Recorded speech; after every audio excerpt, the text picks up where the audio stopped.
নমস্কার, সকলকে English learning চ্যানেলে স্বাগত। আজকের ভিডিওতে আমরা ক্লাস 9 এর লেসন 11 ড্যানিয়েল ডিফোর লেখা এ সিব্রেক্ট সেলর এই গল্পের প্রতি লাইনের বাংলা অনুবাদ ও বিশ্লেষণ করব। তাই তোমরা ভিডিওটা স্কিপ না করে অবশ্যই প্রথম থেকে শেষ পর্যন্ত দেখবে। আর চ্যানেলে যারা প্রথম দেখছো বা এখনও সাবস্ক্রাইব করনি তারা অবশ্যই সাবস্ক্রাইব করে পাশে থাকা বেল বাটনটা প্রেস করবে, যাতে পরের ভিডিওটা আপলোড করার সাথে সাথে তোমাদের কাছে নোটিফিকেশনটা পৌঁছে যায়। আমি অলরেডি ক্লাস 9-এর প্রথম 10টি লেসনের প্রতি লাইনের বাংলা অনুবাদ বিশ্লেষণ এবং প্রত্যেকটি লেসনের শেষে যে এক্সারসাইজগুলো আছে তার উত্তর নিয়ে ডিটেলস আলোচনা করে ভিডিও আপলোড করেছি। যারা সেগুলো দেখোনি তাদের জন্য ডেসক্রিপশন বক্সে আমি লিঙ্ক দিয়ে দিয়েছি, তোমরা অবশ্যই সময় মতো দেখে নিও। চলো শুরু করা যাক আজকের বিষয়, ড্যানিয়েল ডিফোর লেখা এ সিব্রেক্ট সেলর। দেখো, এ সিব্রেক্ট সেলর শব্দের অর্থ কি? সিব্রেক্ট মানে হচ্ছে জাহাজ ধ্বংস, আর সেলর মানে হচ্ছে নাবিক। যে একটা জাহাজ ডুবি হওয়া বা জাহাজ ধ্বংস হওয়া নাবিক। তাহলে এখানেতে আমরা যেটা জানতে পারবো, একজন নাবিক যার জাহাজ ধ্বংস হয়ে গেছে বা জাহাজ নষ্ট হয়ে গেছে বা জাহাজ ডুবি হয়ে গেছে সেই ব্যক্তি সম্পর্কে। মূল গল্পটা শুরু করার আগে আমরা লেখক ড্যানিয়েল ডিফো সম্পর্কে একটু জেনে নিই। দেখো, Daniel Defoe 1660 to 1731। Daniel Defoe, যিনি 1660 খ্রিস্টাব্দে জন্মগ্রহণ করেন এবং 1731 খ্রিস্টাব্দে পরলোক গমন করেন, ওয়াজ অ্যান ইংলিশ রাইটার, ছিলেন একজন ইংরেজ লেখক অ্যান্ড জার্নালিস্ট এবং সাংবাদিক। He is most famous for his Nobel Robinson Crusoe, তিনি সবথেকে বিখ্যাত তার উপন্যাস রবিনসন ক্রুসোর জন্য। এ প্রলিফিক অ্যান্ড ভার্সাটাইল রাইটার, একজন বহুমুখী প্রতিভাধর শিল্পী। Defoe is also known for pamphlets and journals and various topics. Defoe এছাড়াও বিভিন্ন বিষয়ের উপর পুস্তিকা এবং পত্রিকা লেখার জন্য তিনি পরিচিত বা বিখ্যাত। তাহলে এটা আমরা এতক্ষণ লেখক পরিচিতি সম্পর্কে জানলাম। এরপরে এই নীল কালিতে লেখা দ্বিতীয় প্যারাটাতে গল্পের বিষয়বস্তু আমাদের সংক্ষেপে দেওয়া আছে। দেখো, দ্য ফলোয়িং টেক্সট, নিচের পাঠ্যাংশটা ইজ অ্যাডাপ্টেড, গৃহীত হয়েছে from a section of Daniel Defoe's famous novel Robinson Crusoe, Daniel ডিফোর বিখ্যাত উপন্যাস রবিনসন ক্রুসোর একটা অংশ থেকে।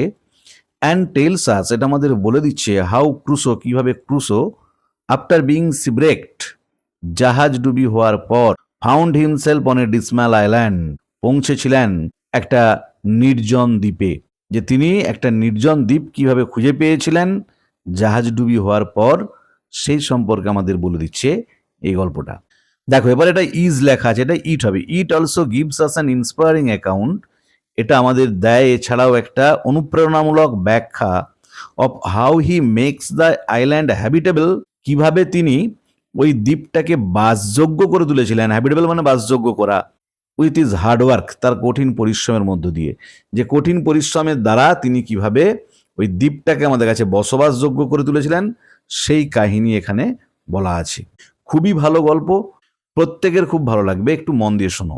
দেখো, অন সেপ্টেম্বর 30, 1659, 1659 সালের 30শে সেপ্টেম্বর, আমি মিজারেবল রবিনসন ক্রুসো, দুর্দশাগ্রস্ত রবিনসন ক্রুসো, বিইং সিব্রেক্ট, জাহাজ ডুবি হওয়ার পর, ডিউরিং এ ভায়োলেন্ট স্টর্ম, একটা ভয়ঙ্কর ঝড়ে, যে এক ভয়ঙ্কর ঝড়ে জাহাজ ডুবির পরে, কেম অন শোর, এসে পৌঁছেছিলাম সৈকতে, তীরে, অন দিস ডিসমাল আইল্যান্ড, এই নির্জন দ্বীপের, ডিসমাল মানে হচ্ছে নির্জন, এই জনমানবহীন দ্বীপের প্রান্তরেতে বা তীরে এসে পৌঁছেছিলাম জাহাজ ডুবির পর। তারিখটা হচ্ছে 1659 সালের 30শে সেপ্টেম্বর। I call it the island of despair, আমি এটাকে বলতাম হতাশার দ্বীপ। আই ওয়াজ অলমোস্ট ডেড, আমিও প্রায় মারাই গিয়েছিলাম। And the rest of my ship's company was drowned, আর আমার জাহাজের বাকি যারা সঙ্গী তারা সবাই ডুবে মারা গিয়েছিল। তাহলে লেখক বলছেন, বা রবিনসন ক্রুসো যিনি এই গল্পের কথক, গল্পের যিনি বক্তা স্পিকার, তিনি বলছেন আমিও প্রায় মারা গিয়েছিলাম, অলমোস্ট ডেড, আর যারা আমার সঙ্গী ছিল, নাবিক ছিল, তারা সবাই জলে ডুবে মারা গিয়েছিল। I had neither food, house নর ক্লোথস, আমার ছিল না কোনো খাবার, বাড়ি অথবা পোশাক আশাক। আই ফিয়ার্ড, আমার ভয় হচ্ছিল, I would be devoured by wild beast, আমাকে গিলে খাওয়া হবে। ডিভার্ড মানে হচ্ছে গোগ্রাসে গিলে ফেলা, যে আমাকে গিলে ফেলা হবে বাই ওয়াইল্ড বিস্ট, বন্য পশুদের দ্বারা, যে বন্য পশুরা হয়তো আমাকে গিলে খেয়ে ফেলবে। হোয়েন নাইট কেম, যখন রাত্রি নেমে এলো, I slept in a tree, আমি ঘুমাচ্ছিলাম একটা গাছেতে, for fear of wild creatures, বন্য প্রাণীর ভয়ে। ইট রেইনড অল নাইট, সারা রাত বৃষ্টি হচ্ছিল। যে সারা রাত বৃষ্টি হচ্ছিল, গাছ থেকেও নামতে পারছি না যাতে বন্য পশুরা তাকে না খেয়ে ফেলে। The rain continued through the next day, বৃষ্টি চলতে লাগলো পরের সারাটা দিন, উইথ গাস্ট অফ উইন্ড, আর তার সঙ্গে ছিল দমকা বাতাস, ঝোড়ো হাওয়া। তাহলে একটানা বৃষ্টি আর ঝোড়ো হাওয়া তারপরেরও সারাদিন চলেছিল। Only a wreck of my ship was to be seen, কেবলমাত্র আমার জাহাজের একটা ভাঙা অংশ দেখতে পাওয়া গিয়েছিল অ্যাট লো ওয়াটার, যেখানে জল অল্প ছিল সেই অল্প জলে যে জাহাজের একটা ভাঙা অংশ কেবলমাত্র দেখা গিয়েছিল। I swamp to the rake, আমি সাঁতারে গেছিলাম সেই ভাঙা অংশটার কাছে। টু রেস্কিউ, উদ্ধার করতে, অ্যান্ড সিকিওর, নিরাপদ করে তুলতে, ফর মাই সার্ভাইভাল, আমার অস্তিত্ব রক্ষা করার জন্য, সাম ফুড, কিছু খাবার, অ্যান্ড আদার প্রভিশন, এবং আরও অন্যান্য জিনিস। তাহলে ওই জাহাজের ভাঙা অংশ থেকে আমার বেঁচে থাকার জন্য, অস্তিত্ব রক্ষা করার জন্য আমি কিছু খাবার দাবার এবং অন্যান্য রসদ সংগ্রহ করলাম, জোগাড় করলাম। এবার তিনি কি কি জোগাড় করেছিলেন দেখো জাহাজ থেকে। আই ওয়াজ এবল, আমি সক্ষম ছিলাম, টু কালেক্ট, সংগ্রহ করতে, সাম উড, কিছুটা কাঠ, কেবল, তার, স্ট্রিং, সুতো, এ নাইফ, একটা ছুরি, নেল স্পেরেক, অ্যান্ড এ গান, এবং একটা বন্দুক। I also collected a Hammock, আমি এছাড়াও সংগ্রহ করেছিলাম দোলনা জাতীয় বিছানা, অ্যান্ড সাম ক্যানভাস, কিছুটা canvas, with which I made a tent, যেটা দিয়ে মানে ওই ক্যানভাসের কাপড়টা দিয়ে আমি একটা তাঁবু খাটিয়েছিলাম। I got some ink and paper, আমি পেয়েছিলাম কিছুটা কালি এবং কাগজ। I also found some money, আমি এছাড়াও খুঁজে পেয়েছিলাম কিছু টাকা, মানে ওই জাহাজের ভাঙা অংশের মধ্যে ছিল। But they were useless to me, কিন্তু ওটা আমার কাছে অর্থহীন ছিল। যে টাকা পয়সাটা যেটা পেয়েছিলাম সেটা আমার কাছে অর্থহীন, কারণ ওখানে তো অন্য কোনো মানুষের বসবাস নেই, কোনো জনপ্রাণী নেই। যেখানেতে কোনো মানুষের বসবাস নেই, কোনো ব্যবসা বাণিজ্য কিছু নেই, সেখানে আর টাকা নিয়ে কী হবে? সেই জন্য যে টাকাটা আমার কাছে অর্থহীন ছিল। ইন দিস ব্যারেন আইল্যান্ড, এই জনমানবহীন দ্বীপে, I was some 100 leagues out, আমি ছিলাম কয়েকশো যোজন দূরে, of the ordinary course of the trade of mankind, মানুষের যে সাধারণ দৈনন্দিন যে ব্যবসা বাণিজ্য তার থেকে আমি কয়েকশো লিগ, কয়েকশো যোজন দূরে ছিলাম। তাহলে অত দূর থেকে টাকা পয়সা নিয়ে কী বা হবে? আই ওয়াজ কনভিন্স দ্যাট, আমি নিশ্চিত ছিলাম যে, I had to spend the rest of my life, আমাকে কাটাতে হবে আমার বাকি জীবনটা অ্যালোন, একাকী, ইন দিস ওয়াইল্ড ডেসোলেট আইল্যান্ড, এই বন্য নির্জন দ্বীপেতে, যেই বন্য পরিত্যক্ত দ্বীপে আমাকে বাকি সারাটা জীবন কাটাতে হবে। কারণ এখানে কোনো মানুষের বসবাস নেই, কোনো যানবাহন নেই, তাহলে আমি এখান থেকে যাব কিভাবে?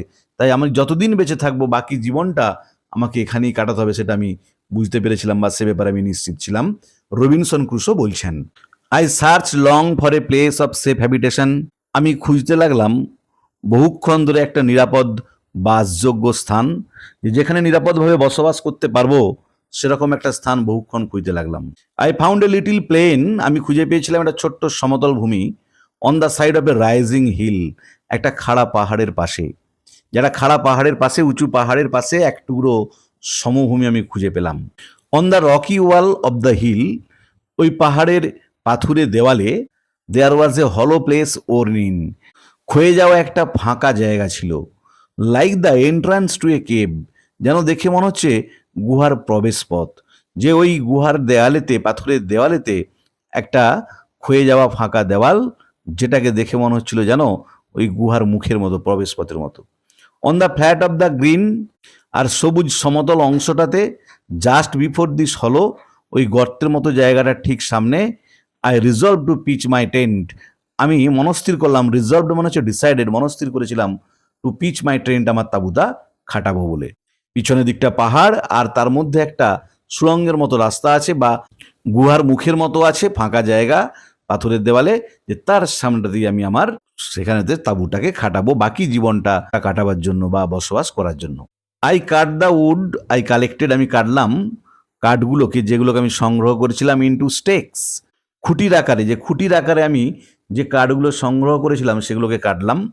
I drove them into the ground, আমি সেগুলোকে পুঁতে ফেললাম মাটিতে, ইন এ সেমি সার্কেল, অর্ধবৃত্তাকারে, অ্যারাউন্ড মাই টেন্ট, আমার তাঁবুর চারপাশে। দ্য স্টেক স্টুড, খুঁটিগুলোকে দাঁড় করানো হয়েছিল, গাড়া হয়েছিল, 6 ইঞ্চেস অ্যাপার্ট, 6 ইঞ্চি ছাড়া ছাড়া, ফ্রম ইচ আদার, একে অপরের থেকে। যে এত ঘন ঘন গাড়লাম, 6 ইঞ্চি ছাড়া ছাড়া একটার পরে আর একটা খুঁটি আমি গেড়ে ফেললাম। I put the cables I had rescued from the ship, আমি তারটাকে জড়িয়ে ফেললাম, যেটা আমি উদ্ধার করেছিলাম জাহাজ থেকে, অ্যারাউন্ড দ্য স্টেক্স, খুঁটিগুলোর চারপাশে, in the manner of a fence, বেড়া দেবার মতো করে। তাহলে খুঁটিগুলো পরপর গেড়ে সে প্রত্যেকটা খুঁটিকে তার দিয়ে আমি আস্তে আস্তে বেঁধে ফেললাম, যেন আমি বেড়া দিয়ে ফেললাম আমার তাঁবুর চারপাশে। I used a short ladder, আমি একটা ছোট মই ব্যবহার করতাম, to go over the fence, ওই বেড়াটাকে পার হওয়ার জন্য। মানে কোনো গেট ছিল না ওই বেড়াতে। তাহলে যখন তিনি বাইরে আসতেন তাঁবু থেকে, তখন মইটাকে ওই দেয়ালে ঠেসিয়ে তিনি আসতেন।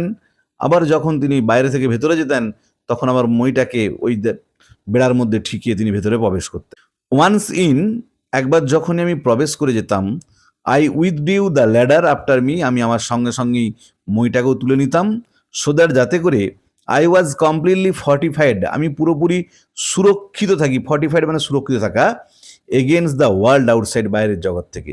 কারণ কি, সেখানে তিনি একমাত্র আছেন। যদি মইটাকে সেখানে রেখে আসেন, তাহলে হয়তো কোনো বন্য পশু সেই মই দিয়ে উঠে তার তাঁবুর মধ্যে প্রবেশ করতে পারে। তাই যাতে করে তিনি নিরাপদে বসবাস করতে পারেন, তিনি যখনই প্রবেশ করতেন তাঁবুর মধ্যে, সঙ্গে সঙ্গে তিনি কিন্তু মইটাকেও ভিতরে প্রবেশ করিয়ে নিতেন।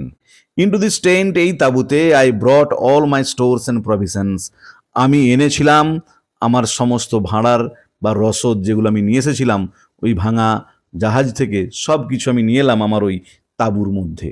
After I had been on the island for 10 or 12 days, ওই দিনটাই 10-12 দিন থাকার পর, it occurred to me that, আমার মনে হলো যে, I would lose the measure of time, আমি সময়ের হিসাব হারিয়ে ফেলবো। যে কটা দিন পার হচ্ছে, আজকে কত তারিখ, বা 1 বছর 2 বছর পরে কি মাস চলছে, কি বার, সেটা তো হারিয়ে ফেলবো। কারণ সেখানে না আছে কোনো রকম ক্যালেন্ডার, না আছে মোবাইল, না আছে কোনো অন্য মিডিয়া যেখান থেকে সে জানতে পারবে আজকে কত তারিখ বা কত সাল। যে কিছুদিন পর আমি সময়ের হিসাব হারিয়ে ফেলবো। This was because I had neither watch নর ক্যালেন্ডার, কারণ আমার কাছে ছিল না কোনো ঘড়ি অথবা ক্যালেন্ডার। টু প্রিভেন্ট দিস, এটা আটকানোর জন্য, যে যাতে করে আমি সময়ের হিসাবটা হারিয়ে না ফেলি, সেটা আটকানোর জন্য, I cut with my knife আপন এ লার্জ পোস্ট, আমি কাটলাম আমার ছুরি দিয়ে একটা বড় খুঁটির উপরে, the date of my landing, ওই অবতরণের দিনটা, যে 30শে সেপ্টেম্বর 1659 সাল, সেই তারিখটাকে আমি কেটে কেটে গাছের গুঁড়িতে বা কোনো একটা খুঁটির গায়েতে লিখে রাখলাম ওই তারিখটাকে। আই পুট এ নচ, আমি একটা করে দাগ দিতাম উইথ মাই নাইফ, আমার ছুরি দিয়ে, ফর এভরিডে, প্রত্যেক দিন। তাহলে ওই ডেটটা দিয়ে তারপরে একটা করে দিন পার হতো, তার পাশে একটা করে দাগ, একটা করে দাগ। তাহলে যখনই 30টা দাগ পার হতো, তখনই বুঝে ফেলতেন যে 1 মাস হয়ে গেল। After a long spell of rain, দীর্ঘ বৃষ্টির পর, I saw some fair weather around 7 November, আমি 7ই নভেম্বরের দিকে একটু ভালো আবহাওয়া দেখতে পেলাম। তাহলে দেখো, তিনি পৌঁছেছিলেন সেপ্টেম্বরেতে, সেই সময় থেকে বৃষ্টি চলছিল, 7ই নভেম্বরের দিকে তিনি একটু ভালো আবহাওয়া পেলেন। I spend the next couple of days, আমি কাটিয়েছিলাম পরের কয়েকটা দিন, মেকিং স্মল উড বক্সেস, ছোটো ছোটো কাঠের বাক্স তৈরি করে, to keep my provision dry from the rain, যাতে করে আমি আমার রসদগুলোকে, জিনিসপত্রগুলোকে শুকনো রাখতে পারি বৃষ্টির হাত থেকে। যে তাহলে আমি ওই বাক্সের মধ্যে কুড়িয়ে দেবো, আমার যে জিনিসপত্রগুলো রয়েছে প্রয়োজনীয়, বাক্সের মধ্যে কুড়িয়ে দিলে, আমার তাঁবুর মধ্যে রেখে দিলে সেটা ভিজবে না, নষ্ট হবে না। তাই আমি পরের কয়েকদিন শুধুমাত্র তাঁবুর ভিতরে বসে ছোট ছোট কাঠের বাক্স বানাতে লাগলাম। Among the things I rescued from the sheep, যেসব জিনিসগুলো আমি উদ্ধার করেছিলাম জাহাজ থেকে, তার মধ্যে দেয়ার ওয়াজ a small bag of corns, সেখানে ছিল একটা ছোট্ট ব্যাগ, শস্যের, যে শস্য রয়েছে সেরকম শস্য ভর্তি একটা ছোট ব্যাগ ছিল, মিন্ড ফর পোলট্রি ফিড, যে শস্যগুলো রাখা ছিল কিসের জন্য, হাঁস মুরগি খাবারের জন্য। যে জাহাজেতে হাঁস মুরগি খাবারের জন্য শস্য ভর্তি একটা ব্যাগ ছিল, সেই ব্যাগটাকে আমি কিন্তু নিয়ে এসেছিলাম। Most of it had been devoured by rats, এর বেশিরভাগটাই ইঁদুরে খেয়ে ফেলেছে, ইঁদুরে খেয়ে ফেলেছিল শস্যগুলোকে। I saw nothing but husk and dust in the bag, ব্যাগের ভেতরে শুধু খোসা আর গুঁড়ো ছাড়া আমি কিছুই দেখতে পেলাম না, যে ধুলো নোংরা আর শস্যের খোসা পড়ে রয়েছে, তাছাড়া আর কিছুই আমি দেখতে পেলাম না। I emptied the content outside my wall, আমি ওই ব্যাগের ভেতরে যে খোসাগুলো ছিল সেগুলোকে আমি খালি করে ফেললাম আমার দেয়ালের বাইরে, যে প্রাচীরটা দিয়েছিলাম তার বাইরে। This was a little time before the great Reigns, এটা ওই বিরাট বৃষ্টি হওয়ার কয়েকদিন আগেতেই। এ মান্থ লেটার, 1 মাস পর, আই ডিসকভার্ড, আমি লক্ষ্য করলাম, গ্রিন স্টকস, সবুজ পল্লব, shooting out of the ground, মাটি থেকে উঠে আসছে। যে ওই ভয়ঙ্কর বৃষ্টির অল্প কিছুদিন আগে আমি ওই শস্যের ব্যাগে যে খোসাগুলো ছিল এবং ধুলো নোংরাগুলো ছিল সেগুলোকে সব আমার যে চারদিকে যে বেড়া দিয়েছিলাম তার বাইরে ফেলে দিয়েছিলাম। আর তার কিছুদিন পরে আমি দেখলাম সবুজ রঙের কচি পল্লব বেরিয়ে আসছে মাটি থেকে। আই ওয়াজ অ্যাস্টোনিশড টু ডিসকভার, আমি অবাক হয়েছিলাম আবিষ্কার করে, ইট ওয়াজ পারফেক্ট গ্রিন বার্লি, যেটা হচ্ছে একদম নিখুঁত সবুজ বার্লির গাছ। যে গাছগুলো বেরোচ্ছিল তার ওই দেওয়াল বা তার ওই বেড়ার চারপাশে, সেগুলো হচ্ছে সবুজ বার্লি গাছ। বাই দ্য জুন অফ 1660, 1660 সালের জুন মাস নাগাদ, তাহলে 1659-এর 30শে সেপ্টেম্বর থেকে 1660-এর জুন মাস, সেই সময় নাগাদ আই হ্যাড গেইনড সিকিউরিটি, আমি অর্জন করেছিলাম নিরাপত্তা অফ ফুড অ্যান্ড শেল্টার, খাদ্য এবং বাসস্থানের। তাহলে ধরো এদিকে 6 মাস আর ওদিকে আরও 3-4 মাস, 10 মাস লেগে গিয়েছিল লেখকের খাবারের নিরাপত্তা, বসবাসের নিরাপত্তাকে নিশ্চিত করতে। ইন দ্য সেম মান্থ, একই মাসে, I developed a high fever, আমার প্রচণ্ড জ্বর হলো। মানে ওই 1660 সালের জুন মাসে আমার প্রচণ্ড জ্বর হলো। অ্যান্ড লে উইক অ্যান্ড থার্স্টি, আর দুর্বল আর তৃষ্ণার্ত অবস্থায় শুয়ে রইলাম। দেখো, যেহেতু দ্বীপটাতে আর কেউ ছিল না, তাই তাকে দেখভাল করা, তার চিকিৎসা করা, ওষুধ খাওয়ানো, এসব ব্যাপারে কেউই ছিল না, কারণ দ্বীপটা ছিল নির্জন, তিনি একমাত্র বসবাস করতেন সেখানে। না আছে ডাক্তার, না আছে অন্য কোনো মানুষ, না আছে ঘরবাড়ি, কিছুই নেই। তাই যখন জ্বর হলো, প্রচণ্ড চুপচাপ দুর্বল হয়ে তৃষ্ণার্ত হয়ে আমি শুয়েছিলাম। আই রিকভার্ড অ্যারাউন্ড 30th, আমি প্রায় 30 তারিখ নাগাদ আস্তে আস্তে সুস্থ হয়ে উঠলাম। And gradually felt stronger than the day before, আর ধীরে ধীরে আরও সবলতা অনুভব করলাম আগের থেকে, যে প্রতিদিন একটু একটু করে আমার মধ্যে যেন শারীরিক শক্তি আবার ফিরে আসছে, সেটা আমি অনুভব করতে পারলাম। অন 15th of July, 15ই জুলাই, I took a more particular survey of the island, আমি ওই দ্বীপটাকে আরো পুঙ্খানুপুঙ্খভাবে পরিদর্শন করলাম। অ্যারাউন্ড 2 মাইলস আপ, প্রায় 2 মাইল চড়াই পেরিয়ে, দেখো আপ মানে উপরের দিকে উঠে, আই ফাউন্ড এ ব্রুক, আমি দেখতে পেলাম একটা পাহাড়ি নদী, জলের ধারা, with pleasant meadows by its bank, আর তার তীরে রয়েছে মনোরম সুন্দর একটা তৃণভূমি, প্লেন সমতল ভূমি, স্মুথ অ্যান্ড কভার্ড বাই গ্রাস, যেটা মসৃণ এবং ঢাকা রয়েছে ঘাসে। যে ঘাসে ঢাকা একটা সুন্দর তৃণভূমি দেখতে পেলাম যখন আমি আরও উপরের দিকে জুলাইয়ের 15 তারিখ নাগাদ উঠে গেলাম। ইনে উডি পাট, একটু জঙ্গল মতো এলাকায়, উডি পাট মানে যেখানে গাছপালা বেশি আছে, I found মেলনস in great abundance, আমি দেখতে পেলাম প্রচুর পরিমাণে তরমুজ জাতীয় ফল, অ্যান্ড গ্রেপ ট্রিজ, এবং হচ্ছে আঙুর গাছ। তাহলে তিনি এতদিন, প্রায় 1 বছর 10 মাস হয়ে গেল তিনি ওই দ্বীপে রয়েছেন, এতদিন কিন্তু তিনি এগুলোকে লক্ষ্য করেননি। এখন তিনি লক্ষ্য করছেন এখানে প্রচুর তরমুজের মতো ফল এবং আঙুরের গাছ রয়েছে। The grapes were ripe and rich, আঙুরগুলো সবই পাকা এবং বেশ উৎকৃষ্ট মানের। Further into the land, যখন আমি স্থলভাগের দিকে আরও এগিয়ে গেলাম, I found a great number of cocoa, orange and lemon trees, আমি দেখতে পেয়েছিলাম প্রচুর পরিমাণে কোকো, কমলা লেবু এবং লেবুর গাছ। I carried great parcels of fruit হোমওয়ার্ড, আমি বয়ে নিয়ে আসছিলাম প্রচুর পরিমাণ ফল, অনেক ফলমূল বয়ে নিয়ে আসছিলাম বাড়ি ফেরার পথে। And the journey took me 3 days, আর ওই পথটা আসতে আমার সময় লেগেছিল 3 দিন। তাহলে যে পথটা মাত্র 2 মাইল দূরত্ব, সেই পথটা ফিরে আসতে রবিনসন ক্রুসোর, আমাদের বক্তার 3 দিন সময় লাগলো, কারণ সে এত বেশি পরিমাণ ফল ওখানে গাছ থেকে পেড়ে নিয়ে এসছে, সে বইতেই পারছিল না, তাই তার সময় লেগেছিল 3 দিন। আই ওয়াজ টেম্পটেড, আমি প্রলুব্ধ হলাম, টেম্পটেড মানে হচ্ছে প্রলুব্ধ হওয়া, টু ট্রান্সফার মাই হ্যাবিটেশন, আমার এই বাসস্থানটাকে স্থানান্তরিত করতে, to this valley of fruits, এই ফলের উপত্যকায়। যে এরকম পাহাড়ের সমুদ্রের ধারে বসে না থেকে আমি তেমনি একা একা আমাকে খাবার জোগাড় করে খেতে হচ্ছে, আমি যদি এই সুন্দর উপত্যকায় এসে বসবাস করি, এখানে প্রচুর ফলের গাছ আছে, সেই গাছের ফল খেয়ে আমি বেঁচে থাকতে পারবো। তাই ফলের উপত্যকাতে আমি আমার বাসস্থানটাকে ট্রান্সফার করার জন্য একটু প্রলুব্ধ হলাম। আই ডিড নট, দিয়ে দেখো পরীক্ষায় পড়বে এটা কিন্তু, যে কেন তিনি বাসস্থানটা পরিবর্তন করার জন্য প্রলুব্ধ হয়েও পরিবর্তন করেননি। দেখো, আই ডিড নট, আমি সেটা কিন্তু পরিবর্তন করিনি, বাসস্থানটাকে ওই সমুদ্রের ধার থেকে জঙ্গলের মধ্যে নিয়ে যাইনি। বিকজ, কারণ আই স্টিল হোপড, আমি তখনও আশা করছিলাম, টু বি রেস্কিউড, আমাকে উদ্ধার করা হবে, by some passing ship on the sea, সমুদ্র দিয়ে যখন কোনো জাহাজ পেরিয়ে যাবে, সেই পেরিয়ে যাওয়া জাহাজের নাবিক যদি বাই চান্স আমাকে লক্ষ্য করে, আমাকে এই নির্জন একাকী নিঃসঙ্গ দ্বীপ থেকে উদ্ধার করে নিয়ে যাবে। I did not want to enclose myself in hill and woods, আমি চাই না নিজেকে আবদ্ধ করতে পাহাড় আর জঙ্গলের মধ্যে। তা লেখক বলছেন বা বক্তা বলছেন, আমি যদি এই সমুদ্রের ধার থেকে জঙ্গলের মধ্যে গিয়ে বসবাস করতাম, তাহলে যখন কোনো জাহাজ সমুদ্রের ধার দিয়ে পেরিয়ে যাবে, তারা কিন্তু কবেও আমাকে আর দেখতে পেত না। সেই জন্য বলছি, আমি চাই না আমাকে আবদ্ধ রাখতে এই পাহাড় এবং জঙ্গলের মধ্যে। আর যদি তিনি তার বাসস্থানটাকে পরিবর্তন করতেন, তাহলে পেরিয়ে যাওয়া কোনো জাহাজ তাকে দেখতে পেত না, তার সেখান থেকে উদ্ধার হওয়ার কোনো সুযোগ থাকতো না। I stayed in view of the C.